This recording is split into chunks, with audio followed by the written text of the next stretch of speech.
walking with it.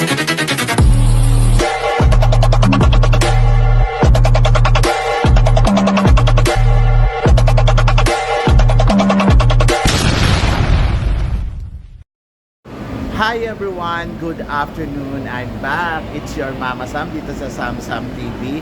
So ngayon, nandito tayo ngayon sa Onut Station kung saan gagala tayo dito sa Onut. So gusto ko ipakita sa inyo kung ano ang meron dito sa Onut.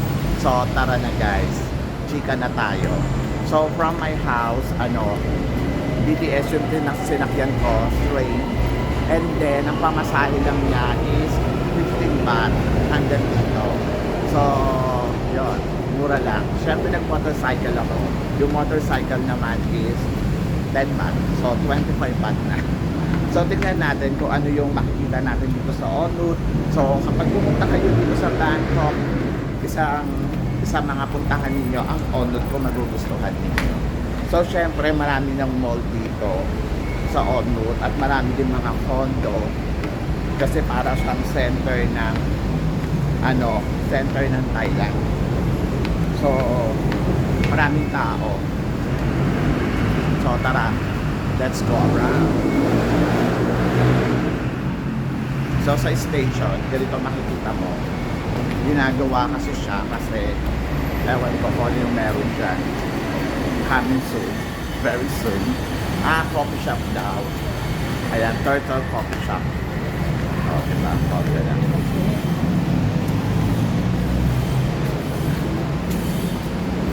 Marami namang mga mabibili dito sa Onut.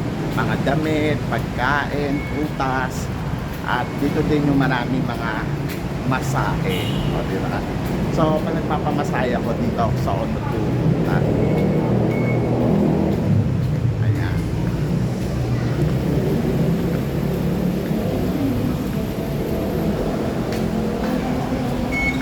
Hindi pa busy yung BTS kasi maaga pa.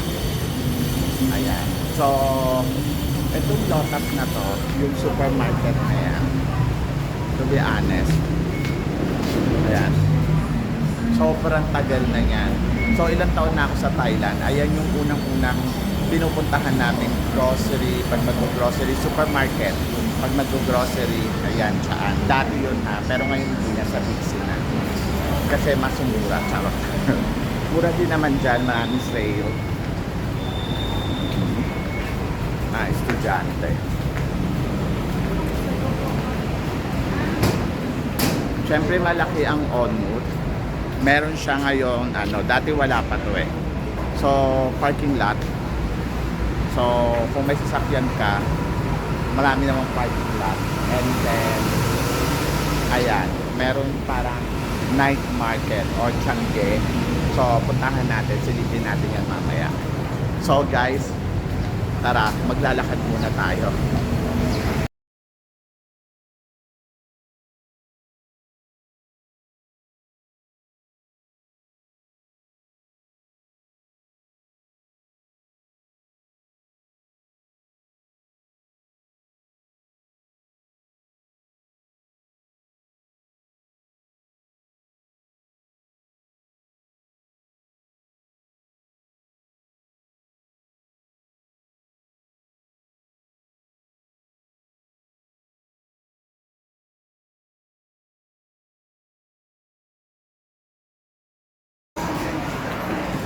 So yun guys, naalala ko dati dito, wala pa kaming pera, bago lang ako dito, tapos wala kaming trabaho.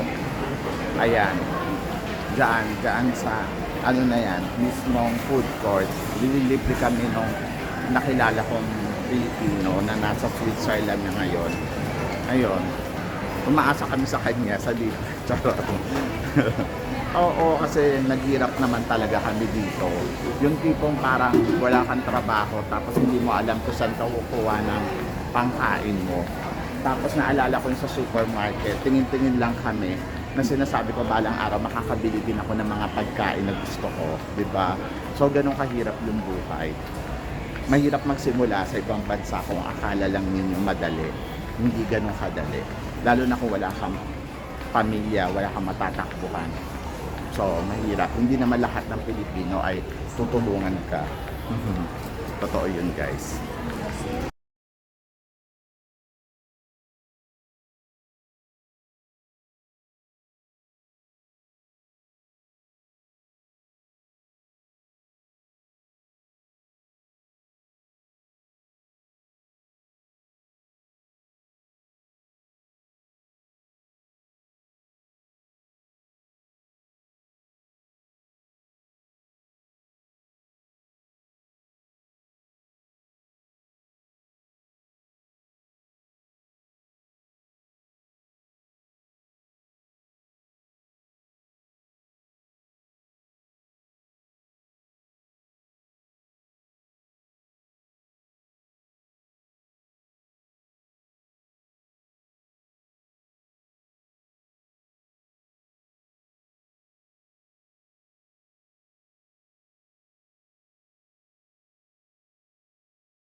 Naalala ko pa dati dito sa dito sa Onnud, kapag pupunta ka ng Cambodia, pupunta ka ng Laos, so dito yung waiting area.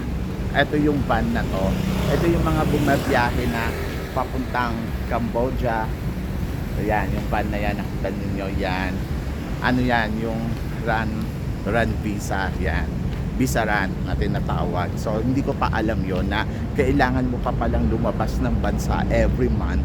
Alam nyo ba guys, nung bago ako dito, medyo naloka ako kasi,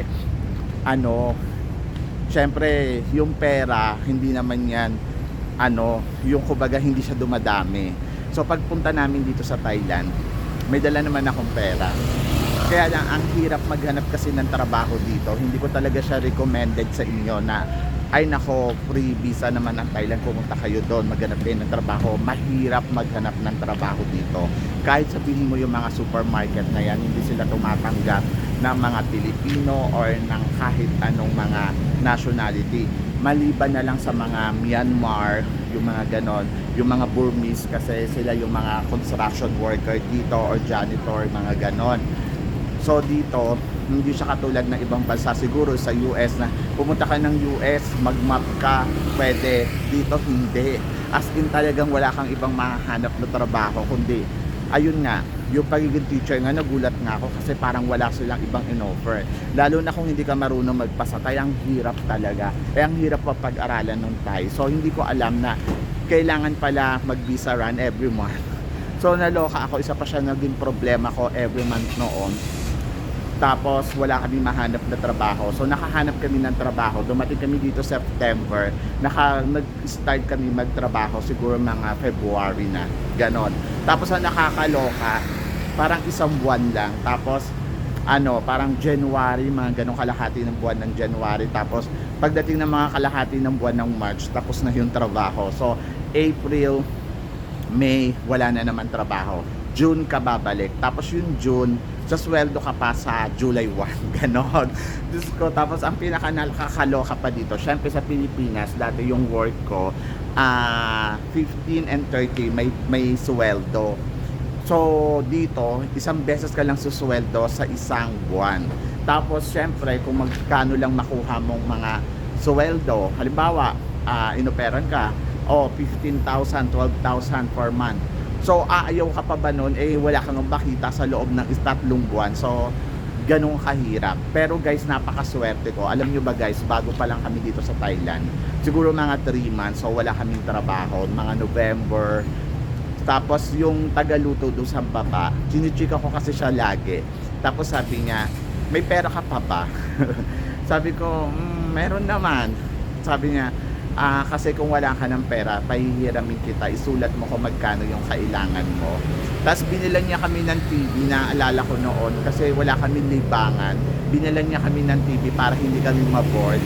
Kasi lagi ako nandoon sa karinderya niya, pero hindi naman siya nag-hired. Kumbaga parang alam niya naghahanap kami ng trabaho. Tapos sabi niya, kung wala na kayong pera, pahihiramin kita ng 10,000, 20,000, sulat mo.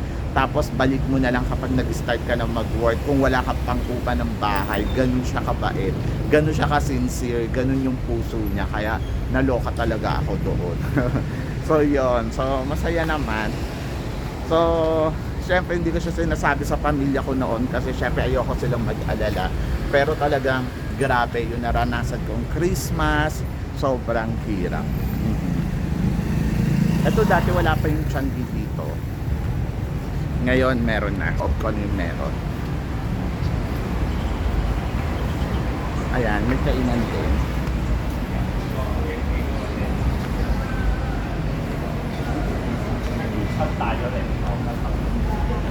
Ayan, mabilihan ng damit.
napansin ko talaga sa Thailand, mura ang damit ng mga babae more than sa lalaki. Tapos yung damit nila, ayun, diba, nakita nyo may 100, 150. So, sobrang mura, ganun lang. Kaya yung mga tao dito, parang mga artista, yung alam mo, hindi sila paulit-ulit ng damit. Nag-iiba talaga sila ng damit lagi. So, yun. So, nakakaloka, diba? So, parang today, ito yung suot ko. Bukas, iba na naman yung suot ko. Ganun kabongga. Tapos, ang ginagawa nila yan, kalba, binili nila ng 100, ibibenta naman nila sa kalsada ng mga 50, 20, tapos bibili ulit sila ng bago kapag madami na. So, yon, ganun ang style ng mga babae dito. Kaya sabi ko sa iyo, yung mga babae dito, palit-palit sila ng damit lagi-lagi kasi na sobrang mura lang. Sa mga babae, sa mga lalaki medyo mahal. So, yon.